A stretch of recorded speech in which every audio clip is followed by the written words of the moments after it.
Assalomu alaykum aziz do'stlar. Mana bugun biz sizlar bilan birinchi darslarimizda ko'rishib turibmiz. Demak, bu galgi darsimizda mavzu natural va butun sonlar mavzusidamiz.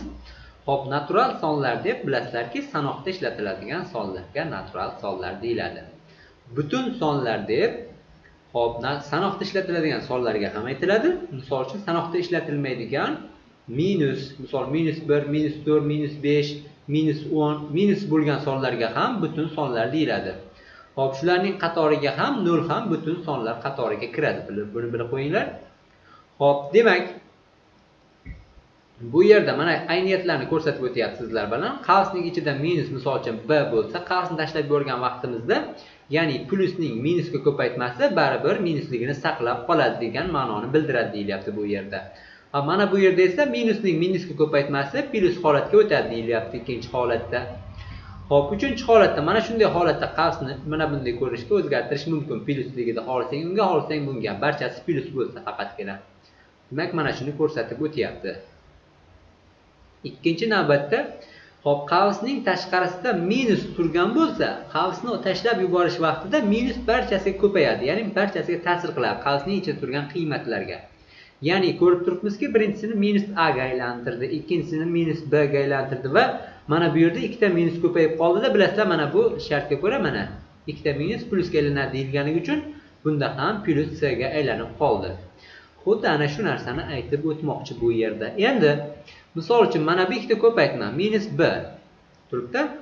Buni minus mana bunga o'tkazib borsa bo'ladi deyilyapti mana bunda, yoki bo'lmasa minus ab deb yozsa ham bo'laveradi deyilyapti. Bu to'g'ri holat. Hop, mana bu yerda mana qavsni u bilan bu bilan qilib almashtirib yozsa bo'laveradi deb tushuncha berib o'tyapti do'stlar. Demak, sizlar bilan bu haqda ko'p gaplashmaymiz-da, demak, misol yechishni boshlaymiz. Hop, demak, birinchi misolimizda ifodaning qiymatini toping deyapti aziz do'stlar. Endi buni shundayligicha 25 ni 26 ga ko'paytirib ishlasak, juda ham qiyin misolga aylanib ketadi. Shuning uchun undoq e'tibor beramiz aziz do'stlar. Mana har 4 tasini ajratamiz. Mana 4 tasini. Bunday qavsga olib olamiz 4 tasini. Bu yerda 4 ta emas, shuning uchun bularning o'zi turaveradi. Mana ko'rib turibmizki, qavsga olib oldik. Qavsning ichida qaysi biri bir xil, ikkita bir xil. Mana 25lar bir xil. Ana shu bir xil qiymatlarni qavsdan tashqariga chiqarib yuboraman. Ya'ni 25 qavsning ichida necha qolyapti? 25lar chiqib ketsa 26 va minus necha 24 qoldi. Mana shu holatga keldi va o'rtada plyus.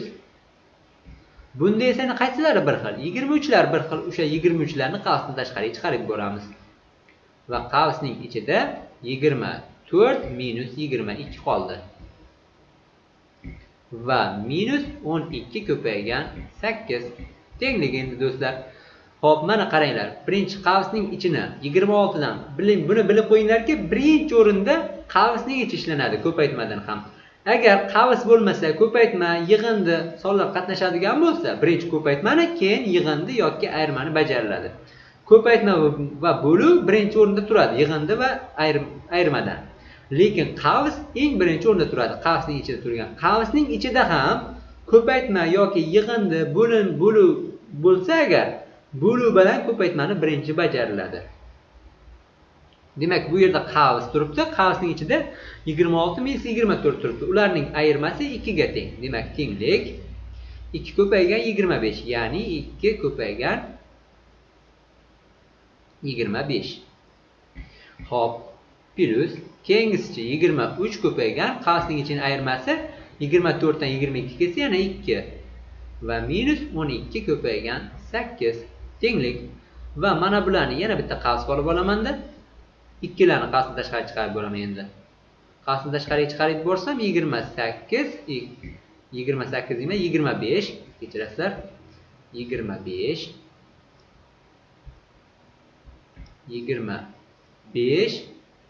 va nima ekan? Plyus 23 qoldi qavsning ichida. Minus 12 ko'paygan 8 tenglik. Xo'p, endi tenglik 2 ko'paygan 25 ga 23 ni qo'shib boramiz. Qo'shsak 48 ga teng. 48 va minus 12 ko'paygan 8 Hop, endi do'stlar, bu yerdan shunday ko'paytirib hisoblasak ham bo'laveradi. Hop, 48 ga 2 ni ko'paytirsak, nechiga? 96 ga teng. 96 minus. Hop, buni bunga ko'paytirsak 8 kira 2 16 ning 6si, 1 yonda 8 kira 1 8, 1 ni qo'shsak 96. Demak 96 minus 96 bo'lib qoldi. Bu esa 0 ga teng. 0 degan javob esa mana ko'rib turibmizki, Y javobda keltirilgan. Hop, demak ikkinchi misolimizda ifodaning qiymatini toping deyilyapti aziz do'stlar. Hop, boya aytib o'tdimki, ko'paytma va yig'indilardan birinchi yoki bo'luv yoki ko'paytma birinchi bajariladi, ya'ni yig'indi va ayirmadan ko'ra. Mana ko'rib turibmizki, mana 12 minus 6 turibdi. 12 dan 6 ni ayirib qo'ymang bu yerda. Dastlab yozib olamiz tenglik qilib. 12 ni o'zini shundayligicha olib o'ting va minus ni qo'ying. 6 ni 3 ga bo'lsak necha chiqadi? 2 chiqadi. O'shani yozib oling mana bu yerga. Plusni qo'ying-da bu yog'iga. Shunday qo'shib bormang 2 ga buni. 2 ni ko'paytiring 4 ga, 8 bo'ladi. Shuni yozib oling. Va tenglik. Hop, 12 dan endi bemalol xohlasangiz buni bajaring, birinchi xohlasangiz buni bajaring. Yig'indi va qo'shil va ayirmadan farqi yo'q ularni qaysi birini bajarishni. Bir xil qiymat kelib chiqadi. Hop, 12 dan 2 ni ayirsam nechiga teng? 10 ga teng. 10 plus 8 qo'shsam 18 ga teng. Demak 18 degan javob esa mana C javobda keltirilgan. Endi uchinchi misolimiz. Uchinchi misolimizda ifodaning qiymatini toping deyilyapti. Mana shu ifodaning. Hop, yana hozir boyagidek qilib mana bu 4 tasini qavsga olib olamiz.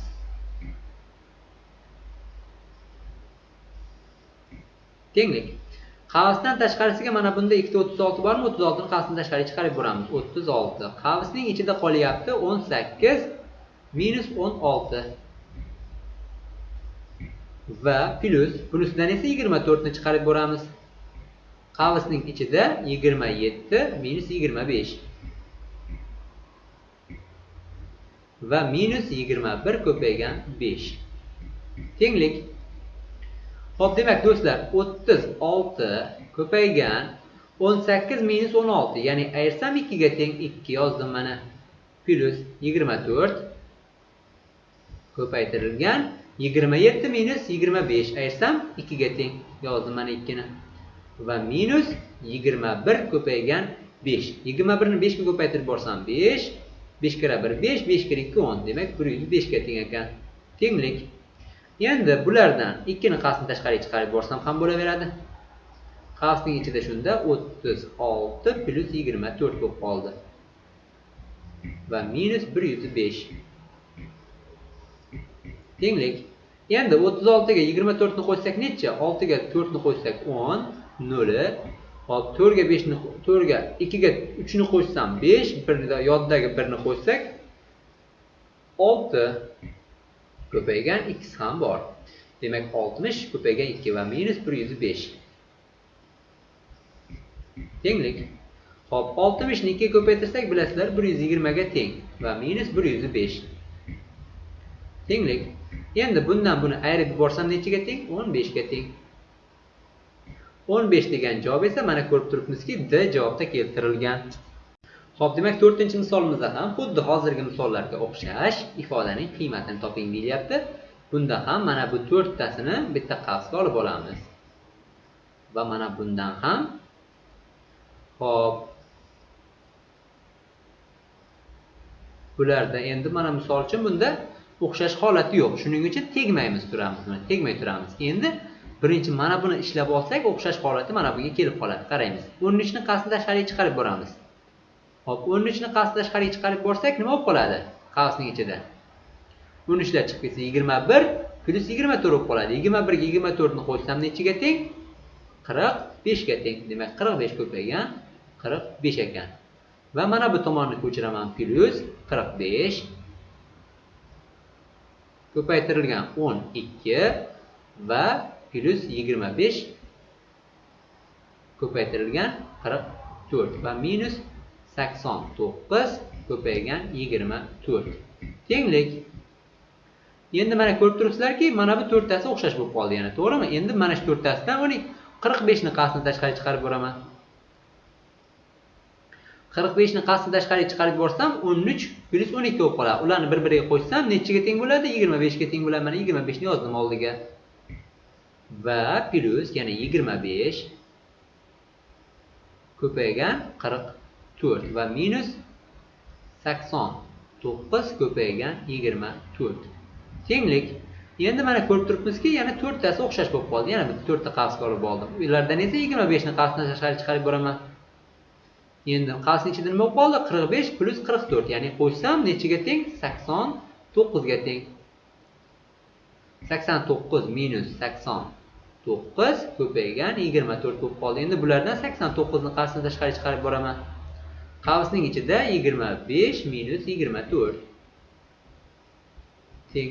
25 dan 24 ketsa 1 ni 89 ga ko'paytirsam 89 ning o'ziga teng. 89 deyilgan javob esa mana ko'rib turibmizki, S javobda keltirilgan. Xo'p, demak 5-misolimiz ifodaning qiymatini toping deyilyapti bu yerda. Tenglik, qarang do'stlar. Xo'p, birinchi bo'luvni bajarib olamiz, ya'ni 15 minusni qo'yamiz. 9 ni 3 ga bo'lib borsak, nechi? 3 ga teng. Va o'rtadagi plus, endi 4 ni 3 ga ko'paytirib olamiz, 12. Demak, endi xohlaganimiz birinchini bajaraveramiz ketma-ketlikda. 15 dan 3 ketsa 12 ga teng. Va plus yana 12 ekan. Qo'shsam nechiga teng? 24 ga teng. Demak, 24 degan javob bo'lar ekan. Bu esa mana A javobda keltirilgan. Xo'p, endi 6-misolimiz ifodaning qiymatini toping. Yana tenglik. Yana shu bo'luvdan hisoblab ketaveramiz birinchi. 18 minusni qo'yamiz va 12 ni 2 ga bo'lsak 6 ga teng va plus nima? 5 ni 3 ga ko'paytiramiz. 15 ga teng. Tenglik. Endi 18 dan 6 ketsa necha? 12 va plus 15. Endi 12 ni 15 ga qo'shsak 27 ga teng. 27 degan javob esa mana Y javobda keltirilgan. Endi 7-misolimizda ham hisoblang deyilyapti. Yana 4 ta qavsga ajratib olamiz. Birinchi qavsimiz 1 2 3 4. Mana bu va yana 4 ta qavsga ajratamiz. Mana bular ham 4 ta qavsga ajratgan. Mana qavsga ajratib bordim. Xo'p, birinchi qavsning ichidan 17 ni qavsdan tashqariga chiqarib boraman. Ko'paygan nima bo'lib qoladi? 17 chiqib ketsa 21 minus 18 bo'lib qoladi. 21 dan 18 ketsa nima bo'ladi? Yaxshi maydalab tushuntira qolayin. 21 minus 18 bo'ldi mana qavsning ichida. Xo'p, plus bunisidan ham chiqaraman. Nechini? 15 ni chiqarib boraman. Qavsning ichida nima bo'lib qoldi? 17 minus 14 va plus bunisidan esa 13 ni chiqaraman. Nima bo'lib qoladi qavsning ichida? 18 minus 15. Endi do'stlar, mana qaranglar. 17 ko'paytirilgan. Mana bu nima bo'lib qoldi? 21 minus 18. Ayirsam nechiga teng? 3 ga teng. Ko'paytirilgan 3. Hop, plus 15 ko'paytirilgan necha? 17 dan 14 ketsa 3. Yozib oldim mana. Plus kengisi 13. Ko'paytirilgan qavsning ichida 18 dan 15 ketsa yana 3. Mana ko'rib turibmizki, barchasida 3 paydo bo'lib qoldi, to'g'rimi? Ularning barchasini ham qavsdan tashqariga 3 ni chiqarib boraman. Shunda qavsning ichida qaranglar, 17 qolyapti, plus 15 qolyapti, plus va 13 qolyapti. Endi tenglik 3 ko'paygan. Nima qilaman? Bularni barchasini bir-biriga qo'shib chiqaman. Xo'p, demak 17 ga 15 ni qo'shsam nechiga teng? 32 ga teng. Endi 32 ga esa 13 ni qo'shaman. 45 ga teng. Demak 3 ko'paygan 45 ekan bu yerda. 3 ni 45 ga ko'paytirsam 5 kara 3 15 ning 5i, bir yotda 3 ko'paygan 4 12, birni qo'shsak 135 ga teng ekan. 135 degan javob esa mana B javobda keltirilgan. Xo'p, demak 8-misolimizda ham xuddi shunday boyagi usulni qo'llaymiz. Ya'ni 4 tadan qavsga ajratib olamiz. 1 2 3 4. Yana bunda ham xuddi shunday. Bunda ham xuddi shunday. Va tenglik qavsdan tashqariga, misol uchun birinchi qavsda ko'rib turibmizki 24 bor ikkalasi tomonda ham. Demak 24 ni chiqarib borsak bo'ladi. Faqatgina o'xshashlarni chiqarib borib bo'ladi. Va qavsning ichida 36 minus 33. Birinchi qavsimiz plus. Endi bundan esa necha 11lar o'xshash. Shuning uchun 11 ni chiqarib boraman. Qavsning ichida 17 minus 14. Plus ikkinchisidan esa nechani chiqarsak bo'ladi? Mana ko'rib turibmizki 16 lar o'xshash. Shuning uchun 16 qavsdan tashqari chiqib ketdi va qavsning ichida 18 minus 15. Tenglik hisoblaymiz. Xo'p, 24 birinchisida 24 ko'paygan necha ekan? 36 33 ketsa 3 ga teng. Plus 11 ko'paygan qavsida 17 dan 14 ketdi 3 ga teng. Ko'paytirilgan 3. Xo'p, yana plus 16 ko'paytirilgan 18 minus 15, ya'ni u ham 3 ga teng. Mana ko'rib turibmizki, uchalovsida ham endi 3lar paydo bo'lib qoldi. Ana shu 3larni barchasidan chiqarib ko'raman qavsdan tashqariga. Shunda qavsning ichida qoladi.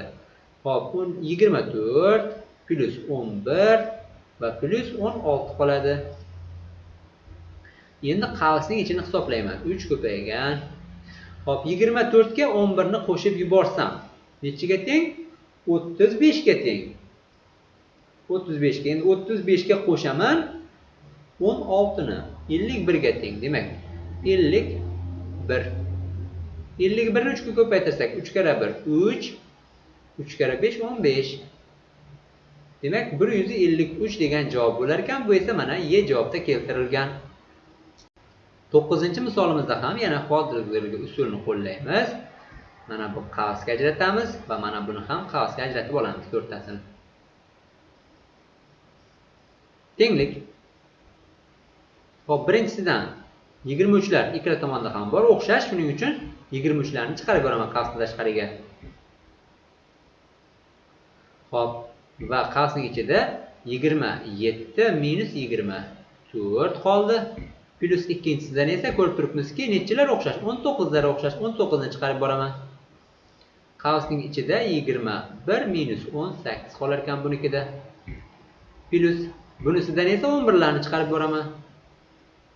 Qavsning ichida necha qolyapti? 17 minus 14 qolyapti. Tenglik. Xo'p, demak, bunda mana